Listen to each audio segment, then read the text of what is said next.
കേരളത്തിലെ തന്നെ ഏറ്റവും കൂടുതൽ രോഗികൾ ആശ്രയിക്കുന്ന പ്രധാനപ്പെട്ട ആശുപത്രികളിലൊന്നാണ് പയ്യന്നൂർ ഗവൺമെൻറ് താലൂക്ക് ആശുപത്രി. പ്രതിദിനം 1000-ഓളം രോഗികൾ ചികിത്സയ്ക്കായി എത്തുന്ന പയ്യന്നൂർ ഗവൺമെൻറ് താലൂക്ക് ആശുപത്രിയിൽ ജോലി ചെയ്തിരുന്ന സർജൻ ഇക്കഴിഞ്ഞ ആഗസ്റ്റ് 1 മുതൽ സ്ഥലം മാറിപ്പോയതിനെ തുടർന്ന് ഇതുവരെയും പുതിയ സർജനെ നിയമിക്കാൻ കഴിഞ്ഞിട്ടില്ല. ആശുപത്രിയിൽ ജൂനിയർ കൺസൾട്ടന്റ് പോസ്റ്റും ഒഴിഞ്ഞുകിടക്കുന്ന സ്ഥിതിയാണുള്ളത്.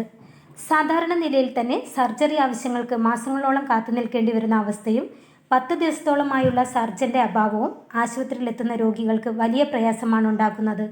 മറ്റു സ്വകാര്യ ആശുപത്രികളിൽ വലിയ തുക മുടക്കി സർജറി ചെയ്യാനും ചികിത്സ തേടാനും സാധിക്കാതെ വരുന്ന നിരവധിയായ രോഗികളെ പെരുവഴിയിലാക്കുന്ന ഈ സർക്കാർ നിലപാടിൽ ശക്തമായ പ്രതിഷേധമാണ് ഉയരുന്നത്.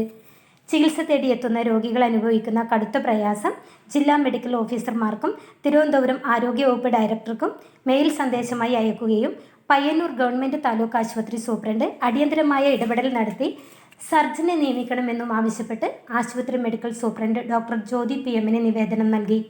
ഗവൺമെൻറ് താലൂക്ക് ആശുപത്രിയിൽ നടത്തിയ പ്രതിഷേധ പരിപാടിയിൽ DYFI സംസ്ഥാന കമ്മിറ്റി അംഗം PP Aneesha, DYFI block secretary CV Raghunej, president C Shijin, joint secretary K Manuraj, Muhammad Hashim, A Mithun, B Babin, Akshay MT എന്നിവർ പങ്കെടുത്തു.